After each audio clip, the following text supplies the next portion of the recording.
सभी साथियों को मेरा नमस्कार। मैं अखिलेश एक बार फिर से आप सभी का स्वागत करता हूं आपके YouTube channel doctor AP education पर। सिलेबस आपका सुपर टेट का हो या पीजीटी एजुकेशन का हो, इन सभी में ये टॉपिक्स पूछे जाते हैं। और भी शिक्षा शास्त्र के जितने भी परीक्षाएं हैं, उन सब में जो आज हम टॉपिक कवर करेंगे वो पूछे जाते हैं। आज मैं 3 महत्वपूर्ण पद्धतियों के बारे में चर्चा करूंगा। एक मॉन्टेसरी पद्धति, किंडरगार्टन और प्रोजेक्ट मेथड। इन 3 विधियों के बारे में हम लोग स्पष्ट या थोड़ा व्यापक रूप से बात करेंगे, क्योंकि इन पर प्रश्न थोड़ा सा कभी-कभी परिभाषाओं पर या इनके जो व्यक्तिगत विचारक हैं इनसे संबंधित भी पूछे जाते हैं। तो चलिए पढ़ना शुरू करते हैं मॉन्टेसरी पद्धति के बारे में। तो मॉन्टेसरी जो पद्धति है वो काफ़ी पूछी गई है हमारे यहाँ। इन सब पर भी बात करने का जरा प्रयास किया जाता है। तो कहा गया कि किस लिए, अगर कहा जाए तो ये महत्वपूर्ण रूप से या प्रमुख रूप से किस क्षेत्र के या किस स्तर के बच्चों के सुधार के लिए कहा रही, तो हम कहेंगे कि ये जो है शिशु एवं बाल शिक्षा, यानी जो बच्चे हैं, ठीक है। मॉन्टेसरी स्कूल आपने नाम सुना होगा।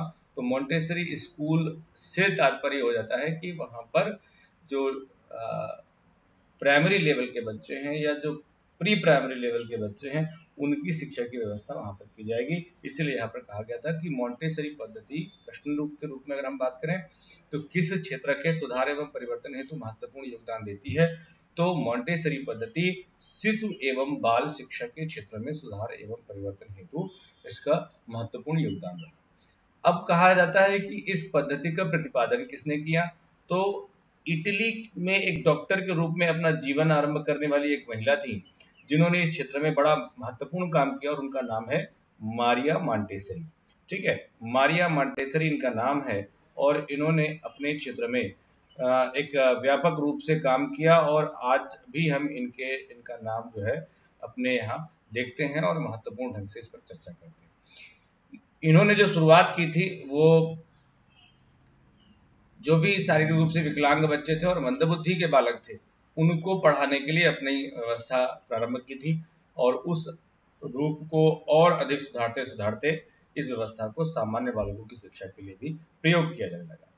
मारिया मॉन्टेसरी कहते हैं कि जब उस क्षेत्र में ये काम कर रही थी तो कह रही थी, मंदबुद्धि वाला बालक भी बुद्धिमान बन सकता है यदि उसकी शिक्षा पद्धति पूर्ण रूप से मनोवैज्ञानिक कर दी जाए।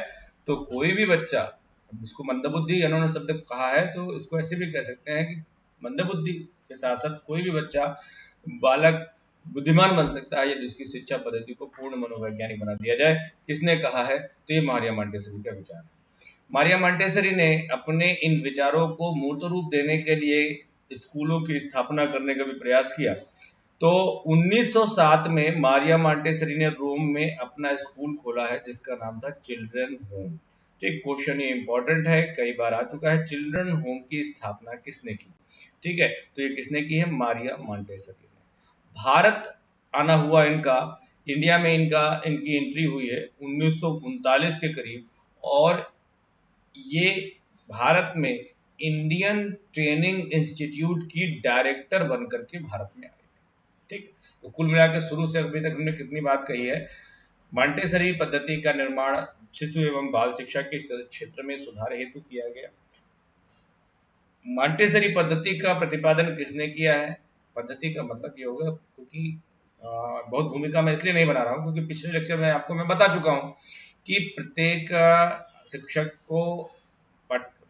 शिक्षक उसी पाठ्यक्रम को प्रस्तुत करता है, या कह सकते हैं कि कई शिक्षकों के द्वारा एक ही पाठ्यक्रम को विभिन्न विभिन्न रूपों में प्रस्तुत किया जाता है। परंतु किसी टीचर का प्रेजेंटेशन आपको ज़्यादा अच्छा लगता है, किसी के पढ़ाने का तरीका आपको ज़्यादा अच्छा समझ में आता है, किसी की पद्धति आपको ज़्यादा अच्छी समझ में आती है।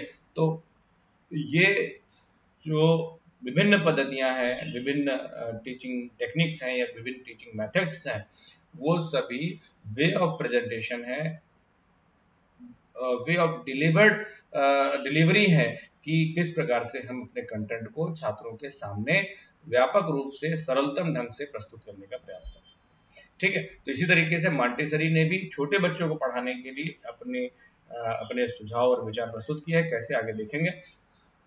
अपने विचारों को रूप देने के लिए उन्होंने चिल्ड्रन होम की स्थापना की है, और भारत में इनकी जब एंट्री हुई है तो वो इंडियन ट्रेनिंग इंस्टीट्यूट के डायरेक्टर के रूप में हुई है। मारिया मॉन्टेसरी किससे प्रभावित रही हैं? तो एडवर्ड सेगविन, मैंने आपको उस समय पढ़ाया था जब समावेशी शिक्षा पढ़ा रहा था, तो उसमें विशिष्ट बालकों के अंतर्गत ठीक एडवर्ड सेगविन मंदबुद्धि बालकों पर उन्होंने सबसे अधिक पहले काम किया है। तो एडवर्ड सेगविन की शैक्षिक चिकित्सा, सर्गी की वैज्ञानिक शिक्षा शास्त्र, वैसे एक जगह पर वैज्ञानिक शिक्षा शास्त्र आपका हार्वर्ड का भी है, डॉक्टर इटार्ड की ज्ञानेंद्रियों की शिक्षण पद्धति आदि पुस्तकों से प्रभावित रही। ये लाइन जोड़ने का मेरा उद्देश्य ये था कि कुछ पुस्तकों के बारे में आपको जानकारी प्राप्त हो जाए। अब एक बहुत इंपॉर्टेंट क्वेश्चन मारिया मॉन्टेसरी से कहें या प्रश्नों के रूप में आता है कि निम्नलिखित ये पुस्तक किसने लिखी। तो मारिया मॉन्टेसरी से संबंधित कौन कौन सी पुस्तकें हैं इन्होंने जो लिखी हैं, तो पहली पुस्तक है मॉन्टेसरी पद्धति, रिकंस्ट्रक्शन इन एजुकेशन। ठीक है, तो रिकंस्ट्रक्शन, अब यहाँ पर दो शब्द कई बार एक ही जैसे दो टर्म आएंगे आपके यहाँ। तो एक है रिकंस्ट्रक्शन इन एजुकेशन, ये मारिया मॉन्टेसरी की है, और एक क्वेश्चन एक बुक है रिकंस्ट्रक्शन ऑफ फिलोसफी। ठीक है, वो जॉन डीवी की बुक है। तो आगे हम जब हम विचारक पढ़ेंगे तो उसमें मैं आपको बताऊंगा। ठीक, तो रिकंस्ट्रक्शन इन एजुकेशन किसकी पुस्तक है? मारिया मॉन्टेसरी की। डिस्कवरी ऑफ चाइल्ड किसकी पुस्तक है? ये भी मारिया मॉन्टेसरी की है। चाइल्ड ट्रेनिंग किसकी पुस्तक है? ये भी आपकी मारिया मॉन्टेसरी की है। और सीक्रेट ऑफ चाइल्डहुड, ये शायद पूछी जा चुकी है, तो ये भी आपकी इंपॉर्टेंट है, सीक्रेट ऑफ चाइल्डहुड और आपकी डिस्कवरी ऑफ द चाइल्ड, ये पुस्तकें पूछी जा चुकी हैं, तो ध्यान से इसको पढ़ने समझने का प्रयास करिएगा। ठीक, अब मारिया मॉन्टेसरी पद्धति किन प्रमुख सिद्धांतों को फॉलो करता है, तो उसको देखते हैं। कहा जाता है कि इसका काम किस लिए पढ़ाई कराई जानी चाहिए, तो विकास हेतु शिक्षा का सिद्धांत। मारिया मॉन्टेसरी कहती हैं कि यह शिक्षण की किसी प्रणाली को यदि, यहाँ पर यदि होगा, ठीक है, यदि शिक्षण की किसी प्रणाली को प्रभावशाली बनाना है तो वह बालक के संपूर्ण विकास के लिए प्रभावशाली होनी चाहिए। कहने का मतलब ये है कि कोई भी शिक्षण प्रणाली सिर्फ बालक के एक पक्ष का विकास करने वाली होगी तो वो संपूर्ण विकास नहीं कर पाएगी। मॉन्टेसरी कहती है कि किसी भी शिक्षण पद्धति या किसी भी शिक्षण प्रणाली अगर वो इफेक्टिव तभी होगी जब वो सभी पक्षों पर काम कर पाएगी। ठीक है, दूसरा है बालक को स्वतंत्रता पूर्वक अपने विचार और कार्य करने का अवसर दिया जाए। इसी को इन्होंने पूर्ण स्वतंत्रता का सिद्धांत कहा है और कहते हैं कि आत्मनिर्भर होना ही स्वतंत्रता है, ये मॉन्टेसरी कह रहे हैं और बहुत अच्छे तरह से करें। आत्मनिर्भर होना ही स्वतंत्रता है, बहुत बढ़िया बात है ये। कई बातों पर आर्थिक रूप से आप आत्मनिर्भर हो जाते हैं तो भी आप स्वतंत्र होकर के सारे कार्य करते हैं। ठीक है, तो ये अच्छी कोटेशन है, पूछी जा सकती है। आत्मनिर्भर होना ही स्वतंत्रता है, किसने कहा? तो मॉन्टेसरी। ठीक है, आत्म शिक्षण की बात यहाँ पर कही गई है कि बालक खुद से सीखने का प्रयास करें। तो आत्म शिक्षण का सिद्धांत क्या कहता है? किलपैट्रिक का यहाँ पर हम लोगों ने सुझाव ऐसे ले लिया है कि बालक जितना अधिक अपने अनुभव से सीखता है, अनुभव से बिना किसी शिक्षक की सहायता से सीखता है, उतना ही वह अधिक ज्ञान उसको होता है। ठीक है, तो ये किसकी परिभाषा है? किलपैट्रिक की। ये हो गए आपके मारिया मॉन्टेसरी के सिद्धांत। प्रमुख रूप से कौन कौन से मारिया मॉन्टेसरी के सिद्धांत हैं? तो विकास हेतु शिक्षा का सिद्धांत, पूर्ण स्वतंत्रता का सिद्धांत, आत्म शिक्षण का सिद्धांत। अब इन सिद्धांतों को हम कैसे पढ़ाएंगे? तो जो हमारी कर्मेंद्रियां हैं, ठीक है, कर्मेंद्रियां कौन कौन सी हैं जिनके माध्यम से हम कार्य करते हैं, उनको हमें ट्रेंड करना होगा। ठीक है, ज्ञानेंद्रियों की शिक्षा देनी होगी, ज्ञानेंद्रियों के माध्यम से शिक्षा देनी चाहिए। ज्ञानेंद्रियों का मतलब समझ रहे हैं ना आप? हमारे जो सेंस ऑर्गन्स हैं, ठीक है, वो देख कर सुनकर इस तरीके से सिर्फ एक पक्ष ना हो, कई सारी ज्ञानेंद्रियों का विकास का प्रयोग किसी एक ज्ञान को प्राप्त करने में होना चाहिए। तो मॉन्टेसरी ने क्या लिखा? ज्ञानेंद्रियों की साधना एक प्रकार का बौद्धिक व्यायाम है।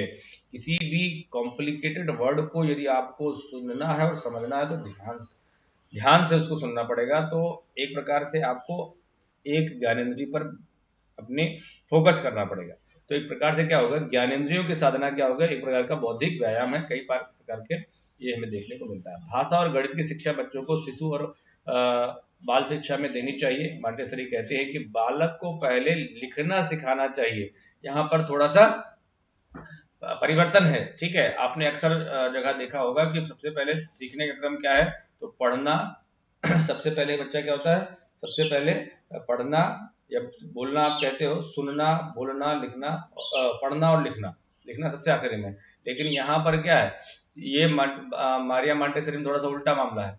कह रही है कि बालक को पहले लिखना सिखाना चाहिए और लिखना सीखते सीखते वे स्वयं पढ़ना सीख जाएंगे, ये ध्यान रखना। पढ़ने से, इनका कहना है कि इसीलिए मैंने हाईलाइट कर दिया, पढ़ने से लिखना सरल है, इसलिए बालक की भाषा लिखने से प्रारंभ होनी चाहिए, ऐसा मारिया मांटेसरी का विचार है। क्वेश्चन बढ़िया बन सकता है, निम्नलिखित में से कौन सा विचारक ये मानता है कि पढ़ने से पहले लिखना सरल है, तो आपका जवाब क्या हो गया, मारिया मांटेसरी। मारिया मांटेसरी विद्यालयों के रूप में क्या मानती हैं, तो मांटेसरी पद्धति में बच्चों को विद्यालय में घर के समान का वातावरण मिलना चाहिए, इसीलिए चिल्ड्रन होम इन्होंने विद्यालय को कहा है। ठीक है, बच्चों का घर एक है और एक बच्चों का बगीचा है, दो प्रकार से प्रश्न आपको मिलेंगे। तो बच्चों का बगीचा आगे मैं आपको बताऊंगा, और बच्चों का घर चिल्ड्रन होम ये मांटेसरी ने कहा हुआ है।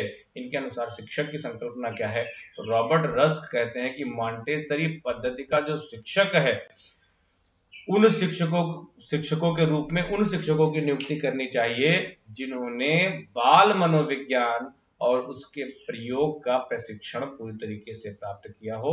उन्हीं शिक्षकों को ही मांटेसरी पद्धति में शिक्षक के रूप में स्वीकार करने की संकल्पना दी गई है। आलोचना अगर कर ले तो किलपैट्रिक और स्टर्न ने मांटेसरी पद्धति को अमनोवैज्ञानिक बताया है, बहुत अधिक इसके समर्थन में नहीं रहे हैं, इन्हीं दो तीन बातों के रूप में। ठीक है, कि पढ़ने से लिखना, ये तो मांटेसरी की पद्धति के बारे में हम लोगों ने चर्चा कंप्लीट कर ली। मांटेसरी पद्धति का प्रयोग किस क्षेत्र के बच्चों के लिए, तो शिशु और बाल शिक्षा के लिए। चिल्ड्रन होम किसने कहा, विद्यालय को बच्चों का घर किसने कहा, मारिया मांटेसरी ने कहा। रिकंस्ट्रक्शन इन एजुकेशन किसकी पुस्तक है, तो मारिया मांटेसरी की पुस्तक है। ठीक है, बच्चे को पढ़ने से पहले लिखना सरल होता है, किसने कहा, मारिया मांटेसरी ने कहा। ऐसे कुछ प्रश्न आपको पूर्व के जो हम लोगों ने चर्चा की उसमें प्रश्न के रूप में मिल जाएंगे। आगे करें किंडरगार्टन पद्धति के बारे में। केजी जिसे आपने अक्सर सब लोगों ने ये क्लास पढ़ी होगी, तो वो किंडरगार्टन पद्धति हम यहाँ पर देखते हैं। ये भी शिशु एवं बाल शिक्षा के क्षेत्र के क्षेत्र में ही प्रयोग किया जाता है। इन तरीकों को पढ़ाने, मतलब कुल मिलाकर ये सब पढ़ाने के तरीके हैं, तो इस तरीके का प्रयोग भी हम शिशु एवं यानी छोटे बच्चों को पढ़ाने के लिए इसका प्रयोग करते हैं। अब देखते हैं, सीधे प्रश्न आता है कि किंडरगार्टन पद्धति के जन्मदाता कौन थे, तो फ्रोबेल साहब थे। किंडरगार्टन का अर्थ क्या है, तो बच्चों का बगीचा। अभी आपने क्या पढ़ा था, ऊपर आपने अभी तक पढ़ा था बच्चों का घर, और बच्चों का घर किसने कहा, तो मारिया मांटेसरी ने कहा। बच्चों का बगीचा किसने कहा, तो ये फ्रोबेल ने कहा है। और किंडरगार्टन, ठीक है, तो वैसे गार्डन यहाँ पर शब्द है और उसको आप गार्डन लगा लीजिएगा, तो गार्डन मतलब क्या, बगीचा होता है। ठीक, तो इसको आप यहाँ पर ध्यान रखिए। इस शिक्षा पद्धति में बालक को एक अविकसित पौधा माना गया है, जो शिक्षक रूपी माली की देखरेख में अपने आंतरिक नियमों के अनुसार विकसित होता है। इसी बात पर देखो, हम क्या करते हैं कि अपने जो हमारे विचारक हैं उनको हम बहुत साइड में कर देते हैं, और पाश्चात्य लोगों ने खूब हमारे साहित्यों को पढ़ा। इसी बात को हमारे यहाँ स्वामी विवेकानंद ने भी कहा है कि बालक को शिक्षित करने में आप सिर्फ इतना ही योगदान कर सकते हो जिस प्रकार से एक पौधे को विकसित करने में आपका योगदान होता है। कि आप पौधे को खींचकर एक दिन में बड़ा नहीं कर सकते, वो इंजेक्शन वाला सिस्टम अलग है, ठीक है, लेकिन आप खाद पानी ही दे सकते हो और वो पौधा अपने आप ही विकसित होगा। ये स्वामी विवेकानंद ने भी कहा है, और इसी बात को यहाँ पर फ्रोबेल ने भी कोड किया है कि बालक क्या है, एक अविकसित पौधा है जो शिक्षक रूपी माली की देखरेख में अपने आंतरिक नियमों के अनुसार, उसके जो आंतरिक नियम है, जो उसकी एक समय है, उस अनुरूप वो आगे बढ़ेगा। किंडरगार्टन नामक विद्यालय की स्थापना किसने की, 1940 में फ्रोबेल महोदय ने की है। फ्रोबेल ने ये बात थोड़ा सा रिपीट हो गई। फ्रोबेल ने कहा, ये परिभाषा किसकी है कि अगर क्वेश्चन आपसे आ जाए कि बालक एक अविकसित पौधा है जो शिक्षक रूपी माली की देखरेख में अपने आंतरिक नियमों के अनुसार विकसित होता है, किसने कहा है, तो ये फ्रोबेल ने कहा। रस्क ने क्या कहा है किंडरगार्टन पद्धति के बारे में, तो किंडरगार्टन छोटे बच्चों के लिए एक स्कूल है जिसमें कपड़ों को उचित प्रकार से तय करने, चटाई बुनने, मूर्तियों मिट्टी की मूर्तियां बनाने, सांकेतिक खेल और क्रियात्मक गाने उचित ढंग तथा क्रम से सिखाए जाते हैं। तो कुल मिला के देखो, एक चीज बताते हैं आपको, शुरू में ही मैंने, अगर आपने लेक्चर्स पढ़े होंगे तो मैंने आपको जो स्कूल का अर्थ क्या होता है पढ़ा था। ठीक है, तो स्कूल का अर्थ, अगर हम तो यहाँ विद्यालय कहते हैं, यानी विद्या प्राप्त करने का स्थान, लेकिन स्कूल का अर्थ होता है क्या, अवकाश। ठीक है, एथेंस के लोग जहाँ छुट्टियां मनाने जाया करते थे, उन स्थान को बाद में छुट्टियां मनाने के साथ साथ कुछ सीखने लगे और उसी स्थान को स्कूल कह दिया गया। ठीक है, तो इसी तरीके से जो आपने परिभाषा पढ़ी है उसमें कुछ मजेदार चीजें करने का ही सुझाव दिया गया है।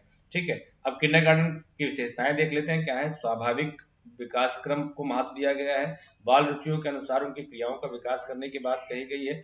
विद्यालय का वातावरण पूर्ण रूप से भयमुक्त हो और खेल के माध्यम से शिक्षा दी जाए। शिक्षक पथ प्रदर्शक के रूप में काम करे तथा नैतिक एवं सामाजिक शिक्षा को महत्वपूर्ण कहा जाए। ठीक है, सामान्य सी बातें हैं, थोड़ा सा इसलिए मैंने थोड़ा तेज खींच दिया। प्रमुख सिद्धांतों की बात करें, यहाँ से क्वेश्चन आपका बन सकता है कि निम्नलिखित में से कौन सा किंडरगार्टन पद्धति के सिद्धांत से संबंधित है। तो यहाँ पर कहा गया है एकता का सिद्धांत। एकता का मतलब प्रत्येक जीव में आत्मा है और वह आत्मा ईश्वर का ही अंश है, इसीलिए प्रत्येक को हमें एक साथ एक समान रूप से मानना चाहिए और बच्चे को विकसित करने में बहुत खींचतान की आवश्यकता नहीं है। स्वतः विकास का सिद्धांत, फ्रोबेल की यहाँ पर परिभाषा अच्छी है, पूछी गई है कि बालक जो कुछ भी होगा वह उसके भीतर है, चाहे उसका कितना ही कम संकेत हमें क्यों ना मिले। ठीक है, आप भले वो प्रेजेंट नहीं कर रहा है खेल के माध्यम से, किसी भी माध्यम से, लेकिन वो बनेगा वही जिसकी क्षमता उसके अंतर्गत या उसमें है, इसीलिए इसको स्वतः विकसित होने देना चाहिए। दूसरा तीसरा कहता है स्वक्रिया का सिद्धांत। फ्रोबेल ने कहा कि अपनी प्रेरणा एवं भावनाओं को पूरा करने के लिए बालक स्वयं अपने मन से सक्रिय होकर काम करे, ये तभी वह बच्चा अपने आप से सीख सकता है। कोटेशन बढ़िया है। अपनी प्रेरणा एवं भावनाओं को पूरा करने के लिए बालक स्वयं अपने मन से सक्रिय होकर काम करे, किसने कहा, तो ये फ्रोबेल ने कहा। ठीक है, खेल का सिद्धांत यहाँ पर तो कहा गया, फ्रोबेल ने कहा है कि खेल समस्त अच्छाइयों का उद्गम है। बहुत अच्छी लाइन है, खेल समस्त अच्छाइयों का उद्गम है, किसने कहा, फ्रोबेल ने कहा है। तो बड़ी अच्छी लाइन है और पूछी जा सकती है। ठीक है, लेकिन खेल को खेल भावना के साथ वहां पर, क्योंकि लोकतांत्रिक भावना विकसित होती है, ठीक, सारी चीजें वहां पर आती है। तीसरा, अगला कहा गया स्वतंत्रता का सिद्धांत। नेक्स्ट कहा गया है सामाजिकता एवं सामूहिकता। स्वतंत्रता मिलनी चाहिए और सामूहिक रूप से सिखाने की बात यहाँ पर कही गई है। ठीक है, एक वर्ग का एकाधिकार ना हो, ऐसी बात। अब आ जाइए मोस्ट इंपॉर्टेंट पार्ट से, जहाँ किंडरगार्टन के पार्ट से क्वेश्चन बढ़िया बनता है और to the point factual question बनता है। ठीक, शिक्षण सामग्री के पार्ट से। एक शिक्षण सामग्री, खेल जानते हैं, खेल आप हेनरी कॉडवेल कुक का नाम जानते हैं, खेल पद्धति। तो खेल पद्धति का जो आधारशिला है वो फ्रोबेल की ही शिक्षा पद्धति है। ठीक, लेकिन हम खेल पद्धति अगर आपसे पूछा जाएगा किसने दिया, तो हेनरी कॉडवेल कुक आप कहेंगे, लेकिन खेल पद्धति की जो आधारशिला प्रस्तुत की गई है वो फ्रोबेल के द्वारा प्रस्तुत की गई है अपनी शिक्षण पद्धति में। खेल, इस पद्धति में खेल को शिक्षा का माध्यम स्वीकार किया गया है। किस प्रकार के खेल होने चाहिए, मनोरंजक और रचनात्मक खेल होने चाहिए, कल्पना शक्ति के विकास करने वाले खेल होने चाहिए, सामूहिक भावना, सट्टा लगाने वाले नहीं होने चाहिए। कैसे होने चाहिए, कल्पना शक्ति का विकास करने वाले खेल होने चाहिए, जिसमें सामूहिक भावना की वृद्धि हो सके, ऐसे खेल होने चाहिए, जिनसे चरित्र का निर्माण हो सके, ऐसे खेल होने चाहिए। आप संघ की शाखाओं में जाइए, देखिए ऐसे खेल आपको देखने को मिल जाएंगे। ठीक है, मातृ एवं शिशु गीत, हाँ बढ़िया क्वेश्चन यहाँ से बनेगा। क्वेश्चन बनता है कि फ्रोबेल ने या किंडरगार्टन पद्धति में कितने गीतों का संग्रह किया गया है। तो मातृ एवं शिशु गीत, यह एक लघु पुस्तिका है, छोटी पुस्तिका है, जिसमें 50 गीतों का संग्रह। और यहाँ से क्वेश्चन बढ़िया बनता है कि फ्रोबेल ने कितने गीतों का संग्रह प्रस्तुत किया। ठीक है, यह मातृ एवं शिशु गीत में कितनी गीतों का संग्रह है, तो 50 गीतों का संग्रह है। 50 गीत का तात्पर्य यहाँ पर बच्चों के गीत खेल, व्यवसाय और कार्यों पर आधारित होते हैं। इनके जो गीत होते हैं वो खेल वाले कोई गीत है, कोई व्यवसाय से संबंधित खेल है और कार्य से संबंधित। अब क्वेश्चन आता है एक बहुत बढ़िया, उपहार कितने हैं।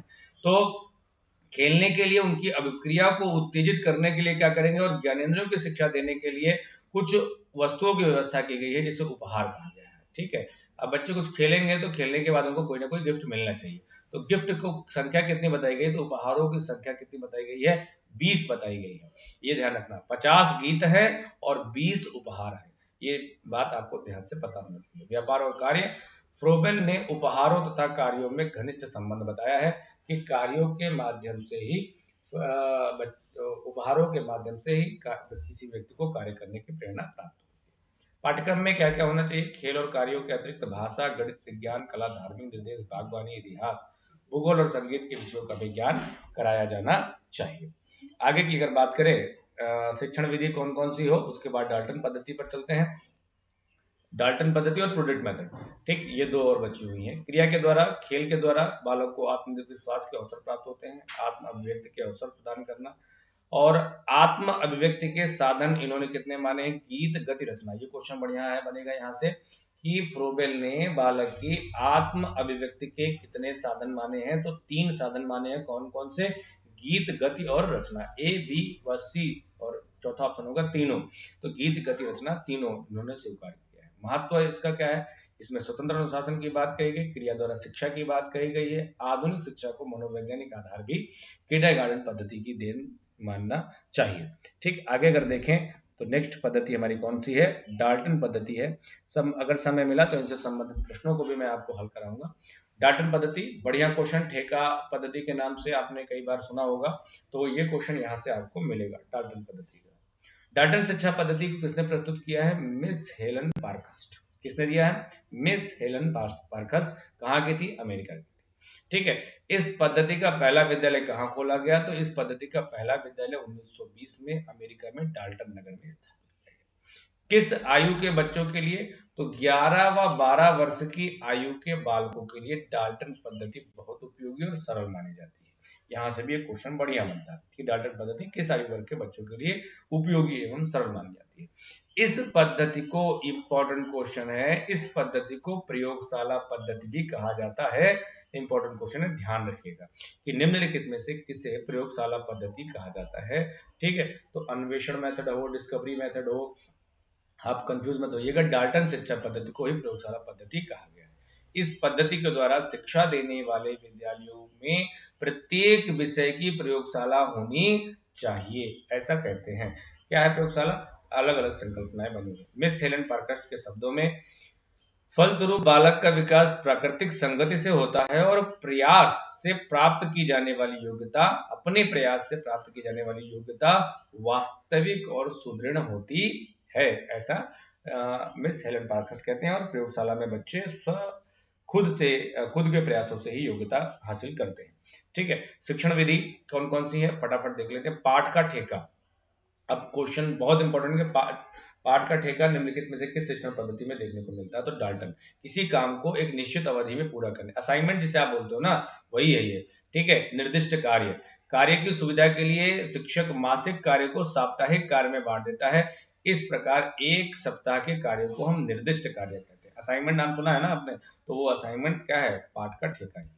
कार्य इकाई, अब उसी को कई भागों में बांट देते हैं। किसी काम को एक निश्चित अवधि में पूरा करना पाठ का ठेका कहलाता है। उसी को छोटे छोटे भागों में, 1 महीने का काम निर्दिष्ट कार्य, और कार्य की दृष्टि से प्रत्येक पाठ को 5 भागों में बांट दिया जाता है और प्रत्येक भाग को एक इकाई कहा गया। 1 दिन का काम 1 इकाई, एक निर्दिष्ट कार्य 1 सप्ताह का कार्य को, मासिक कार्य को सप्ताह में बांटा गया, तो साप्ताहिक कार्य को हम निर्दिष्ट कार्य कहते हैं।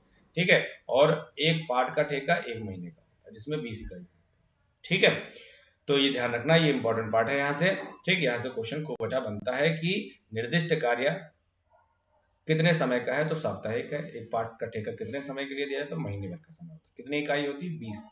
ठीक, प्रयोगशाला की बात कही जाए तो प्रत्येक विषय की प्रयोगशाला में उस विषय से संबंधित पुस्तक और चित्र आदि रखे गए जाते हैं। वही मैंने बताया था, प्रयोगशाला का मतलब सीधे वही लैब का जो आपका मस्तिष्क बनता है, वो न होकर के कई सारी संबंधित उससे पुस्तकें और चित्र रखे जाए, वो भी प्रयोगशाला का ही काम करेगी। सम्मेलन तथा विमर्श सभा का आयोजन हो, प्रातःकाल सभा और सायंकालीन सभा। क्वेश्चन बढ़िया बनेगा कि निम्नलिखित में से किस शिक्षण पद्धति में सम्मेलन और विमर्श सभाओं का सुझाव दिया गया है, तो डाल्टन पद्धति में प्रातःकाल की सभा जो होगी उसमें शिक्षक बालक को सूचनाएं देंगे, और सायंकालीन जो सभा होगी उसमें जो असेंबली होगी उसमें विद्यार्थी अपने अनुभव शिक्षकों और के सामने और छात्रों के सामने प्रस्तुत करेंगे। इस पद्धति के अंदर कहा गया कि प्रगति सूचक लेखा चित्र भी, यानी जो आपका क्यूमुलेटिव रिकॉर्ड है वो भी मेंटेन करना चाहिए।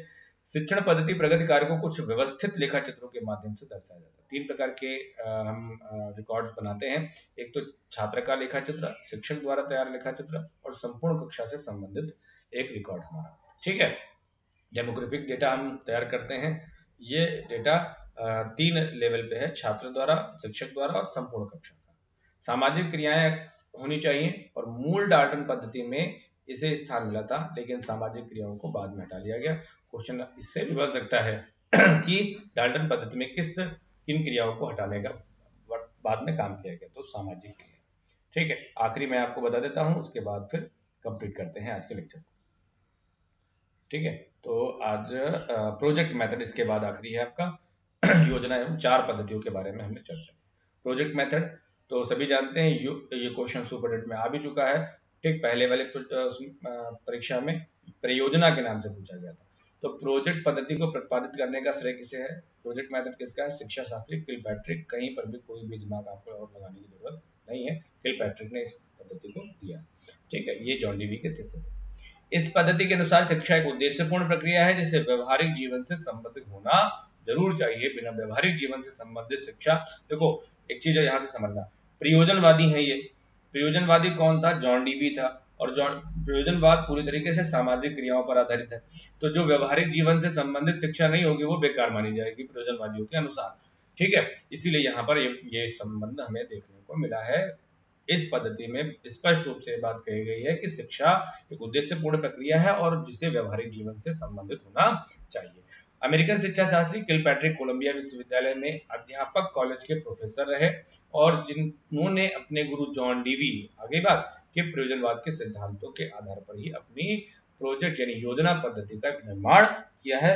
और यहाँ पर कहीं पर भी आपको कोई और कुछ बताता है तो आपको उस पर कंफ्यूज होने की जरूरत नहीं है। इस पर हम देख लेते हैं योजना पद्धति के कौन कौन से सिद्धांत हैं। तो ये सिद्धांत करके सीखने पर और साथ साथ रहकर सीखने पर भी बल देता है। लर्निंग बाय डूइंग और लर्निंग बाय लिविंग, एक साथ रहकर सीखेंगे तो ज्यादा अच्छे तरीके से समझ में आएगा। अब प्रोजेक्ट मेथड के स्टेप कौन कौन से? सोपानों की अगर बात करें तो सोपान या चरण क्या है? तो कहा गया सबसे पहले समस्या मूलक परिस्थिति का उत्पन्न करना, फिर समस्या मूलक परिस्थिति से हमें कोई विषय बात समझ में आएगी और उसका फिर योजना बनाना, फिर कार्यक्रम का निर्माण करना, फिर कार्यक्रम जो भी बनाया है अपने उसका इम्प्लीमेंटेशन यानी क्रियान्वयन करना, और फिर कार्य का जो भी डेटा मिलेगा उसका निर्माण करना और कार्य का फिर हम एनालिसिस करेंगे, लेखा जोखा तैयार करेंगे, ठीक। अब शिक्षा में योजना पद्धति के अंतर्गत ये क्वेश्चन पूछा गया कि शिक्षा में योजना पद्धति के अंदर कितने प्रकार के प्रोजेक्ट तैयार किए जाते हैं, ठीक है। तो इसके अंतर्गत 2 प्रकार के प्रोजेक्ट तैयार किए जाते हैं। कितने प्रकार के? 2 प्रकार के प्रोजेक्ट तैयार किए जाते हैं, व्यक्तिगत और सामाजिक प्रोजेक्ट। लेकिन किलपैट्रिक ने कितने प्रकार के प्रोजेक्ट का उल्लेख किया? अगर क्वेश्चन आ जाए तो किलपैट्रिक ने 4 प्रकार के प्रोजेक्ट का उल्लेख किया। पहला कौन सा है? रचनात्मक प्रोजेक्ट, समस्यात्मक प्रोजेक्ट, रसावसाधन प्रोजेक्ट और आपका प्रोजेक्ट कौशल प्रोजेक्ट, ठीक है। क्रिएटिव प्रोजेक्ट हो गया और प्रॉब्लमेटिक प्रोजेक्ट हो गया। रसावसाधन का मतलब हो गया थोड़ा सा आपका, उसको क्या बोलेंगे, जिसमें कल्पनाएं और कहानी सुनना, इन सब चीजों पर काम होता है। इसको रसास्वादन प्रोजेक्ट कह सकते हैं। और कौशल, जिसमें आप उसको फैंटेसी की बात होती है, वो प्रोजेक्ट है यहाँ पर। और स्किल प्रोजेक्ट्स की बात यहाँ पर कही गई है, किसी विषय पर कोई एक स्किल्ड काम किया जाए, ठीक है, चाहे वो मिट्टी का हो चाहे लकड़ी का हो, तो उससे संबंधित वो कौशल प्रोजेक्ट के अंतर्गत रखे जाते हैं। बेलार्ड की अगर हम यहाँ पर बात करें और खत्म करें तो योजना वास्तविक जीवन का ही एक भाग है जो विद्यालय में प्रयोग किया जाता है। जो हम प्लानिंग प्रोजेक्ट बनाते हैं वो वास्तविक जीवन से ही संबंधित है, बस हम उसे विद्यालय में प्रयोग करके देखते हैं, ठीक है। और योजना पद्धति का प्रमुख दोष अगर कहा जाए और कठिनाई क्या है, क्वेश्चन बहुत इंपॉर्टेंट है ये कि योजना पद्धति की प्रमुख कठिनाई क्या है या प्रमुख दोष क्या है। तो ये प्रमुख दोष ये है कि हम कौन सा प्रोजेक्ट चुने। हर जगह बार ये आपको ये दिक्कत आती है कि कौन सा प्रोजेक्ट चुने, ठीक है। ये प्रोजेक्ट चुनाव ही प्रोजेक्ट पद्धति की सबसे बड़ी कमी या सबसे बड़ा कठिनाई हमें देखने को मिलती है। तो आज के अपने लेक्चर में हम लोगों ने 4 शिक्षण पद्धतियों को कवर किया है। पहली कौन सी थी? पहली हम लोगों ने पढ़ी, सबसे पहले कौन सा पढ़ा गया था? सबसे पहले हम लोगों ने पढ़ा है मारिया मांटेसरी के बारे में। उसके बाद फ्रोबेल के बारे में, उसके बाद डाल्टन के बारे में, फिर हमने प्रोजेक्ट मेथड को कंप्लीट किया। ठीक है, तो आगे भी अगले क्रम में लेक्चर आपको मिलते रहेंगे। सुपर टेट का भी पीडीएफ अच्छा कंटेंट है, आपको मेहनत से तैयार किया गया है, इसका भी पीडीएफ आपको मिल जाएगा। ठीक है, निर्धारित शुल्क है। और पीजीटी शिक्षा शास्त्र के साथी तो पुराने जुड़े हुए हैं, उनका भी बढ़िया कंटेंट के साथ उसको अपडेटेड या कह सकते हैं रिवाइज्ड डेटा फिर से उपलब्ध है, उसे भी आप प्राप्त कर सकते हैं नीचे दिए गए नंबर पर। तब तक के लिए धन्यवाद। भारत माता की जय। स्वस्थ रहिए।